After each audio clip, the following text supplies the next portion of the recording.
ਦੱਸੋ ਵੀ ਪਰੇਸ਼ਾਨ ਹੋਇਆ ਮੀਆਂ ਸਾਡੇ ਤੇ, ਤੇਰੀ ਮਿਹਰਬਾਨੀ ਸਾਨੂੰ ਛੱਡ ਦਿਓ। ਅੱਛਾ ਕਿੰਨੇ ਦਾ ਚਲਾਨ ਹੋਇਆ? ਜਾਂ ਸਾਨੂੰ ਇਹ ਵੀ ਨਹੀਂ ਪਤਾ ਕਿੰਨੇ ਦਾ ਹੋਇਆ। 1000 ਰੁਪਇਆ ਤੁਸੀਂ ਹੱਥ ਹੀ ਫੜੀ ਫਿਰਦੇ ਸੀ, ਕਿੱਥੇ ਹੋ ਉਹ ਵਿਖਾਓ ਮੈਨੂੰ। ਇਹ ਲਈ ਜਨਾਬ ਇਹ ਹੈਗੀ ਮੇਰੇ ਕੋਲ, ਇਹ ਮੇਰੀ ਹੈਗੀ ਫੋਟੋ ਕਾਪੀ ਜੀ। ਅੱਛਾ ਇਹ ਫੋਟੋ ਕਾਪੀ ਤੇ ਚਲਾਨ ਹੋ ਗਿਆ ਤੇਰਾ? ਸਿਲਾਂ ਤੁਸੀਂ ਆਂਦੇ ਸਿਲਾਨ ਹੋ ਗਿਆ ਯਾਰ, ਸਾਨੂੰ ਨਹੀਂ ਪਤਾ। ਹਾਂ ਹਾਂ ਹੈਲਮਟ ਸਿਰ ਤੇ ਰੱਖਿਆ ਹੋਇਆ ਸੀ ਹਾਂ ਜੀ ਜਦੋਂ ਰੋਕਿਆ? ਹਾਂ ਜੀ ਕਿਉਂ ਬਈ? ਹਾਂ ਜੀ ਕੀ ਹੱਥ ਵਿੱਚ ਫੜਿਆ ਆਇਆ ਸੀ ਹੈਲਮਟ। ਹੱਥ ਵਿੱਚ ਫੜਿਆ ਹੋਇਆ ਸੀ ਜਦੋਂ ਰੋਕਿਆ ਉਹਨਾਂ ਨੇ? ਆਹ ਸਿਰ ਤੇ ਸੀ ਉਹ ਤੋਂ ਰਾਸ਼ੀ ਕੇ ਲਾਤਾ ਫਿਰ। ਨਹੀਂ ਹੱਥ ਵਿੱਚ ਫੜਿਆ ਹੋਇਆ ਸੀ, ਫਿਰ ਉਹਨਾਂ ਨੇ ਚਲਾਨ ਠੀਕ ਕੀਤਾ ਹੈ ਨਾ। ਸਿਰ ਤੇ ਹੈਗਾ ਸੀ ਤੇ ਆਪਾਂ ਪੁੱਛਨੇ ਆ ਵੀ ਜਨਾਬ ਹੁਣ ਗੱਡੀ ਉੱਥੇ ਬਾਜ਼ਾਰ ਦੇ ਵਿੱਚ ਅਸੀਂ ਆਈਏ, ਕਿਸੇ ਵਿੱਚ ਵੱਜ ਗਈ, ਉਹਦਾ ਜ਼ਿੰਮੇਦਾਰ ਕੌਣ ਹੈ? ਹੈਲਮਟ ਪਾਇਆ ਹੋਵੇ ਅੱਧੀ ਰਾਤ। ਹੈਲਮਟ ਪਾਇਆ ਹੋਵੇ ਤੇ ਕਿਸੇ ਚ ਵੱਜ ਜਾਂਦਾ ਬੰਦਾ? ਯਾਰ ਉਹ ਕੋ ਸ਼ੀਸ਼ਾ ਨੇਰੇ ਸੀ ਹੈਗਾ ਸੀ ਤੇ ਤਾਂ ਕਿ ਨਾ। ਨਹੀਂ ਮੈਨੂੰ ਇਹ ਦੱਸੋ ਕਿ ਤੁਹਾਡਾ ਚਲਾਨ ਹੋਇਆ ਹੈ, ਹੈਲਮਟ ਕੋਲ ਹੈ, ਐਵੇਂ ਹੀ ਹੈ? अच्छा अमजद साहब अस्सलाम वालेकुम सर।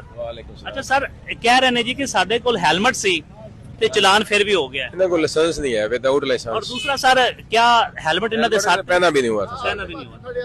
हाथे पड़े सी, हाथ में पड़े हाथे पड़े सी। सही है। अच्छा सर में पकड़ने के लिए नहीं होता, हेलमेट का जो प्रॉपर जगह है वहाँ पे इनको पहनना चाहिए ना।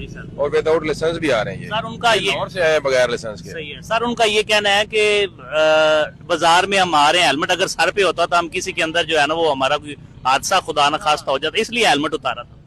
हेलमेट के साथ अभी तक तो हमने कोई हादसा नहीं देखा इस तरह किसी का हुआ। ये तकरीबन आपके सामने 70-80% लोगों ने हेलमेट पहना हुआ है, तो इनमें से कोई गिरा तो नहीं अभी तक। सही है। देखिए इनका कहना है जी, उनका कहना है वो उनका मौका हम ले लें। ਲੋ ਜੀ ਇਹ ਜਵਾਨ ਨੇ ਮੇਰੇ ਨਾਲ ਬੜੇ ਤਗੜੇ ਦੋ ਤੇ ਉਹਨਾਂ ਦਾ ਹੋ ਗਿਆ ਜੀ 2000 ਰੁਪਏ ਦਾ ਚਲਾਨ। ਤੇ ਇਹ ਬਾਬਾ ਜੀ ਨੇ, ਬਾਬਾ ਜੀ ਆਏ ਕਿੱਥੋਂ ਹੋਇਆ ਦੱਸੋ ਮੈਨੂੰ? ਕਮਾਇਆ ਲੋਰੋਂ। ਕਮਾਇਆ ਲੋਰੂ। ਕੀ ਕੰਮ ਕਰਦੇ ਹੋ? ਆਪਾਂ ਮੱਝਾਂ ਰੱਖੀਆਂ ਨੇ, ਕੋਈ ਪੱਠੇ ਮੰਮੇ ਦਾ ਦੁੱਧ ਦੁੱਧ ਗੁਜਰੋ।